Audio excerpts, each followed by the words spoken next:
Olá, aqui é o Thiago de Macastro. Eu vou falar um pouco sobre esse livro, Os Filósofos e Seus Repertórios, que é um conjunto de ensaios que foi organizado pelos professores Clóvis Salgado Gontijo e o professor José Antônio Baeta Zilli. O livro já tem uma grande vantagem. Ele é editado pela editora da UMG, né, da Universidade Estadual de Minas Gerais, e é distribuído de forma de e-book gratuito. Então é só entrar nesse site que vai ter ali embaixo o endereço que você entra, clica download. Inclusive, se puder clicar só para dar uma ajudinha para nós, já, já tá ótimo, obrigado. Né, consta nesse livro conta um capítulo que eu escrevi. Então, qual que é a história desse livro? O professor Clóvis, que é o professor da FAGE, da Faculdade Jesuíta, ali de Belo Horizonte, ele fez um curso de extensão sobre música e filosofia. Qual que era a ideia? Muitos filósofos escreveram sobre música. Só que muitas vezes a gente esquece que aquele filósofo ele escreveu sobre música partindo de uma experiência, da sua experiência com a música. Por mais que a filosofia tende a universal, e eu até posso pegar as ideias de um filósofo falando sobre música e tentar aplicar em outros tipos de repertório, mas é importante para mim compreender, não só compreender bem seu texto através de uma boa leitura estrutural e tudo mais, mas entender os repertórios musicais com os quais ele lidava. Né? A música ela tem uma particularidade diferente das outras artes, que é o seguinte: hoje a gente tem acesso a tudo graças à internet. Podemos ver todos os quadros, fotos de arquitetura, músicas, né? A gente pode ver tudo. Mas vamos pensar antes do século XX, século XIX para trás. Mesmo que eu fosse um artista plástico ou um arquiteto, eu tinha como conhecer arquiteturas do passado, viajando por aí. Eu poderia ir em museus e ver quadros antigos, poderia conhecer os quadros de Leonardo da Vinci. Então, o acesso material às obras de arte do passado não era tão complexo assim. O acesso à literatura não era tão complexo assim, principalmente após a invenção da imprensa. Agora com a música é diferente. Mesmo compositores, músicos, dificilmente eles tinham acesso a repertórios 200 anos antes deles. Por mais que sempre houve um certo esforço de produzir história da música, principalmente após o Renascimento, divulgar material de música antiga, tinha que ter alguém para tocar aquele repertório. Porque houveram mudanças na escrita musical, por exemplo. Então, você não era tão acessível. Nós conhecemos muito mais a música anterior a Bach do que o próprio Bach. A própria música contemporânea, no tempo de Bach, nós temos muito mais gravações do que Bach tinha disponível de grupos tocando todos aqueles repertórios. Às vezes as partituras estavam perdidas, guardadas em algum canto. Então não era tão simples o acesso. E essa é uma característica da música. Isso torna a reflexão sobre música de qualquer filósofo um tanto quanto particular, mesmo que ela tenda universal.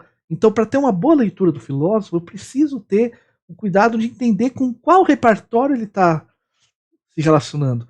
Posso até não concordar tanto com as conclusões deles e tudo mais. Ou posso concordar, ou eu posso pegar aquelas ideias que ele fala sobre o repertório e tentar aplicar em outro para ver se para ver se é interessante e tudo mais, posso fazer isso. Mas é importante ter essa concepção. Ele tinha acesso à música da sua época, principalmente porque a música tem essa característica.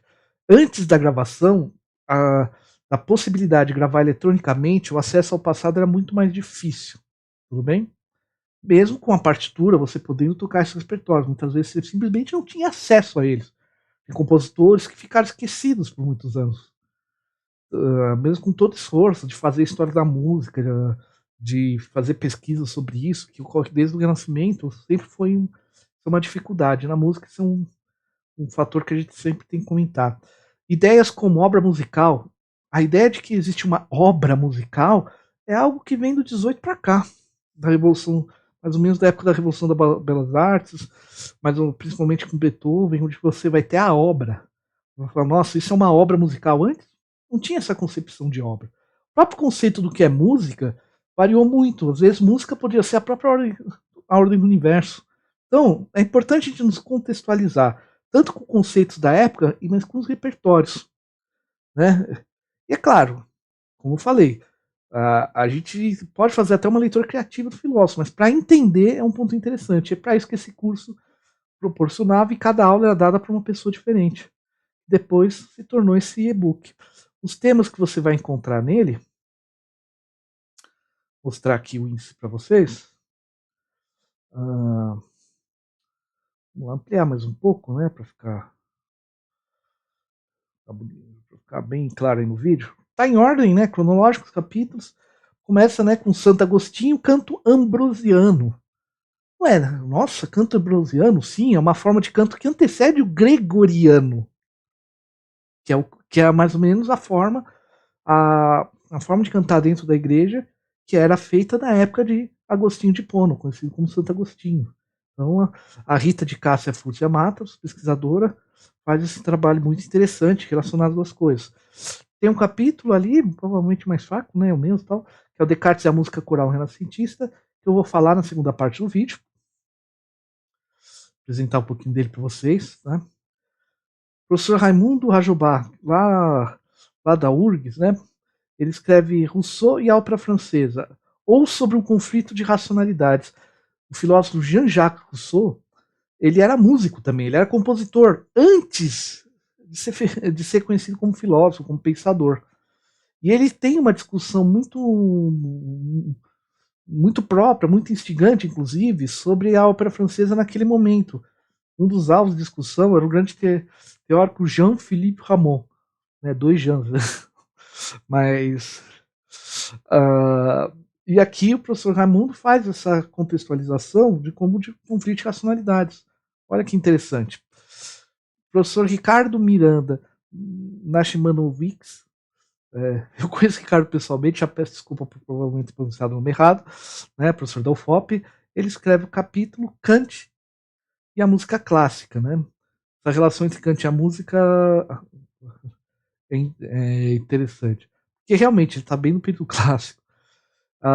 Kierkegaard e Mozart ou La Cidade em La Mano, da Elizabeth de Souza. Essa reflexão de Kierkegaard e Mozart. Muito interessante. Nietzsche, o drama wagneriano, não podia faltar o capítulo sobre o problema de Nietzsche e Wagner, né? Do Henri Bournet. Gisele Brelet e Wagner, de Emanuele Ferrari, que é a relação entre a pensadora e a produção wagneriana. Vladimir Jankelevich, a canção de Gabriel Fauré, Cláudio Salgado Gontijo, porque o Jankelevich escreveu sobre Fauré, né? Então você consegue fazer uma relação entre os conceitos sobre música dele, como ele analisa Fauré, né? Como que é as particularidades das canções dele e tudo mais. Theodor Adorno, a morfologia do tempo musical, de Carlyle Stockhausen, do Eduardo Choça, né? O Eduardo ele pesquisou tanto no mestrado, doutorado dele, muito essa questão do tempo musical. Né? Primeiro em Bergson, depois em Adorno. Inclusive tem traduzido alguns textos do Adorno pela editora Unesp. Né? Então é um texto nessa discussão entre o Adorno e a concepção de tempo musical do Stockhausen. Wilhelm Flusser e a música popular brasileira, Rodrigo Duarte, professor da UFMG, né, que ele é bem conhecido por ser um dos provavelmente o maior estudioso do tema indústria cultural no Brasil, né? E aqui ele tem estudado muito o Flusser também. Como o Flusser viveu no Brasil, ele chegou a pensar um pouco sobre a música popular brasileira. É isso que o Rodrigo Duarte traz, de contextualismo e outras cositas más, né?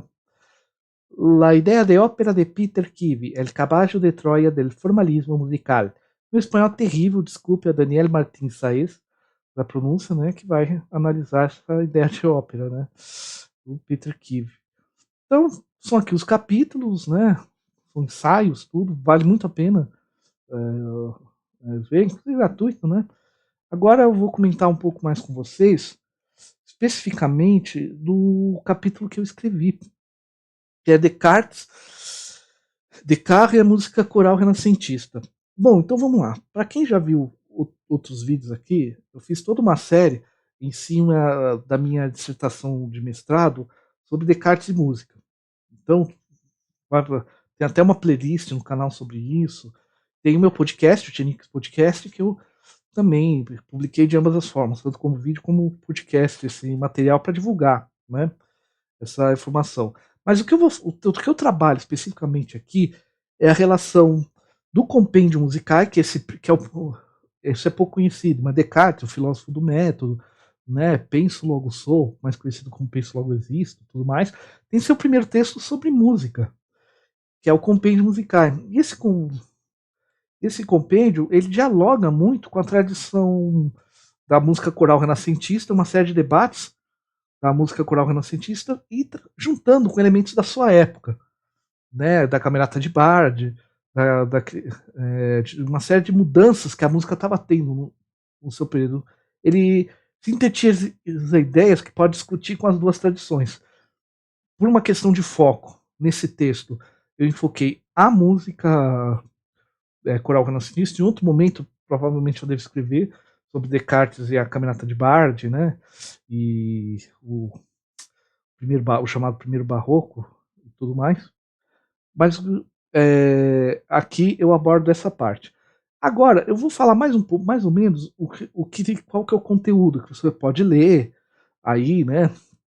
Baixando, mas eu não vou poder explicar muito por uma questão simples. Para explicar algumas coisas, eu tenho que colocar exemplos de música.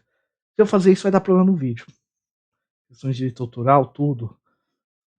Principalmente no YouTube. De TV é mais tranquilo, mas no YouTube ainda isso é problemático. Então, vai ter um link do podcast ali embaixo, ambos vão sair juntos, em que eu vou, ali no podcast, ter um pouco mais de liberdade de colocar exemplos musicais, porque não adianta. Se eu explicar algumas coisas aqui sem dar exemplo musical, vai ficar complicado, né? Tem que colocar para vocês para escutarem música, então isso fica para o podcast, até porque é uma experiência mais longa. Mas basicamente eu vou discutir duas coisas. Primeiro, o Descartes, nesse texto, não fala especificamente, ele não fala diretamente de uma composição específica, eu gosto ou desgosto desse compositor ou dessa música específica, ele não fala. Porém, ao analisar o texto, as práticas que ele elogia e as práticas que ele critica e a maneira como ele define a música, eu consigo verificar qual é o posicionamento do Descartes dentro dos debates da música coral renascentista. Então, primeiro, essa exposição metodológica. Como eu pego um texto sobre música que não cita nenhum compositor, mas ao citar técnicas de composição musical, elogiando algumas, criticando outras, eu consigo inferir, deduzir que repertórios ele está criticando, que práticas ele está criticando, que práticas ele está aceitando. Tudo bem? Mesmo ele não falando diretamente, pela descrição dele, mesmo que seja um texto de juventude, seja um texto muito breve, como ele mesmo assume, falta uma série de discussões mais aprofundadas, eu consigo ter uma ideia do posicionamento do Descartes perante esses debates. Então, esse é o primeiro tópico. Como fazer isso? Segundo tópico, quais eram os debates da época? Para vocês terem uma ideia, haviam dois debates principais.